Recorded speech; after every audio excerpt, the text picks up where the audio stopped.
Assalamu alaikum.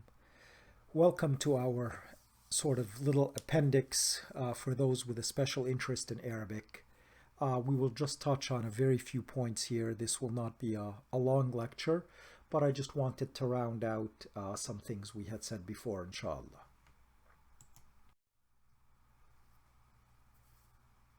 This part really goes back to the Arabic derivations. If you remember from an earlier lecture, we had said that in Arabic you could derive things from a verb. They are known as al-mushtaqat, the things which are derivative of. And we said that at first brush we were going to divide the divine names into two types of constructions. One, which is very common, is صيغة المبالغة, which is the construction of excess or exaggeration, once again without any of the negative connotation that those English terms may carry. And so among those were things like Ar-Rahim, the one who is most merciful, exaggerated in mercy. Al-Alim, the most knowledgeable, with not just knows things, but the infinite knowledge. Al-Ghafur, the one who is most forgiving, and we talked about how both Al-Ghafur and Al-Ghaffar were Sighat al-Mubalagha type constructions, and how there are subtle differences between them, etc. And we also said that some of the things were Ism al-Fa'il, like Al-Khaliq, Al-Bari', Al-Zahir, Al-Batin, and so forth. And we sort of justified that by saying that in areas where perhaps I can do something like show some mercy, then Ism al-Fa'il like Ar-Rahim would not be adequate for Allah subhanahu wa ta'ala, and Allah subhanahu wa ta'ala is Ar-Rahim, because if I can do it, I do it to a finite degree, but he does it to an infinite degree. Al-Alim, he has infinite knowledge. As-Sami', he is the one who hears all things. I cannot be a Sami', I can just be a Sami', I can sometimes hear things, and so forth. So, but in things where it is the exclusive purview of Allah subhanahu wa ta'ala, like creation, then he is Al-Khaliq. There does not need to be an excess construction, because no one else can do that. Al-Baqi, he is the one who remains. Al-Warith, he is the one who inherits. I don't do that. I will live and die.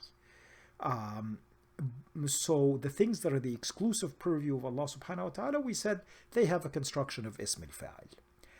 I would now like to try to round that out a little bit, because if we look more carefully, there's a big category that we have neglected, which I believe also encompasses many of the names, and that is As-Sifa al-Mushabbaha. As-Sifa al-Mushabbaha in Arabic is one of the derivative constructions. It is one of the al-Mushtaqat, and it can have multiple weights in Arabic, if you will. So if I have the verb fa'ala, then weights that are as-sifa al-mushabbaha can be things like fa'il, they can be things like fa'il, which is also the same construction of ism al-fa'il. They could be things like fa'lan, they could be things like fa'al. So those are among the many constructions of as-sifa al-mushabbaha. What does as-sifa al-mushabbaha imply in Arabic? We've talked about what ism al-fa'il implies, we've talked about what sighat al-mubalagha implies. As-sifa al-mushabbaha means something which is an enduring, intrinsic characteristic. It never changes. It never goes away. It is not temporary, but it is intrinsic to the nature of the thing being described.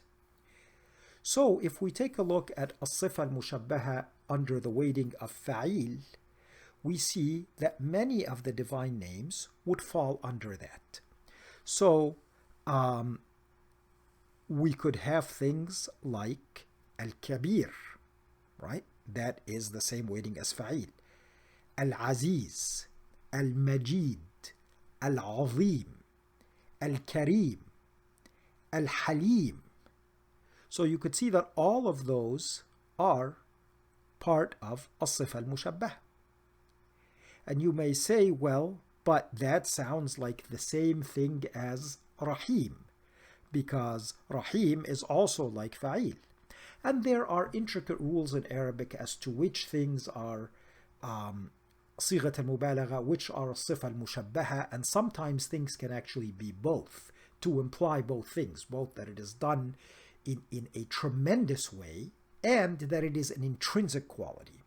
For those interested in the subtle rule, As-Sifa al-Mushabbaha is derived from the verb which does not take an object, al-fi'l al-lazim, and صيغة المبالغة is derived from al-fi'l al-muta'addi.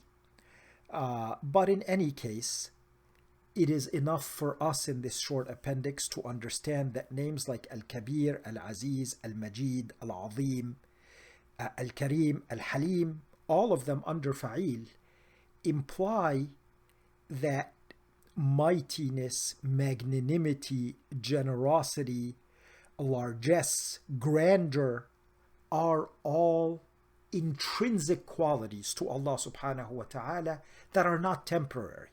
He is not sometimes Majid and sometimes not. Just the construction of Al-Majid says that he is always Al-Majid, he is always Al-Aziz, he is always Al-Kareem, he is always Al-Halim.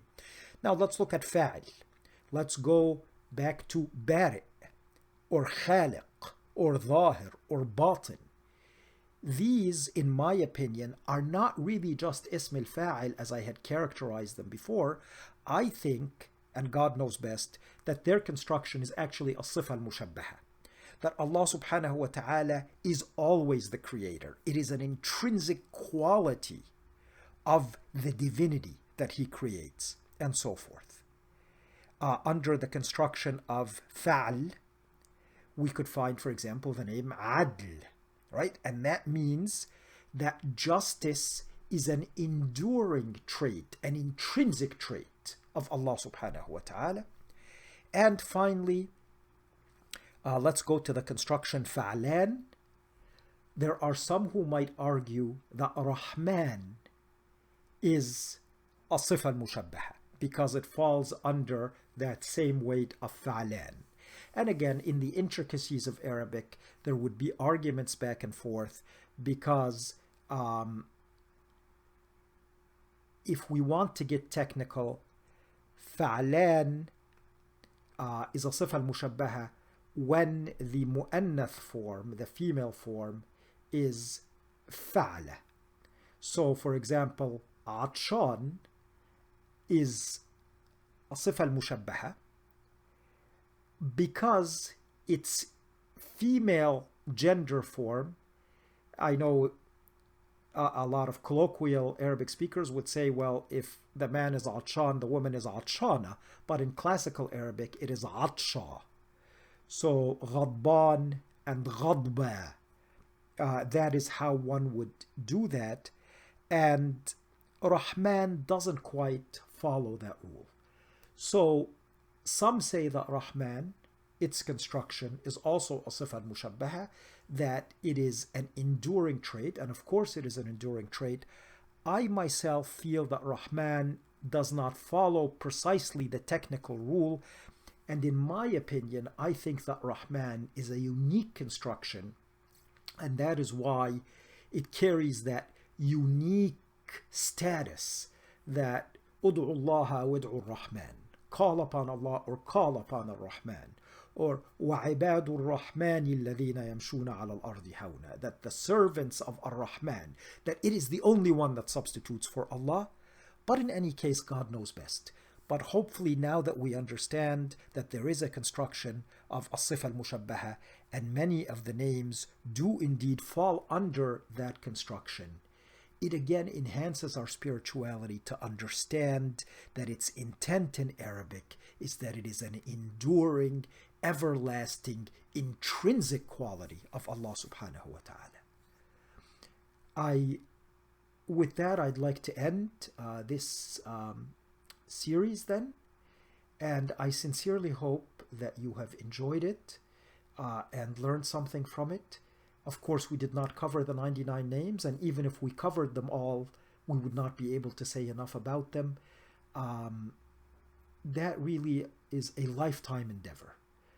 But I sincerely hope that it may be something that would enhance spirituality, give different ways of knocking on the door of Allah subhanahu wa ta'ala, and different ways of thinking about His magnificence. I hope, inshaAllah, that Allah subhanahu wa ta'ala will accept my dua and your dua, and that when we knock on the door, we will find the most merciful close at hand. And once again, I am sure I have made mistakes, and my understanding is incomplete.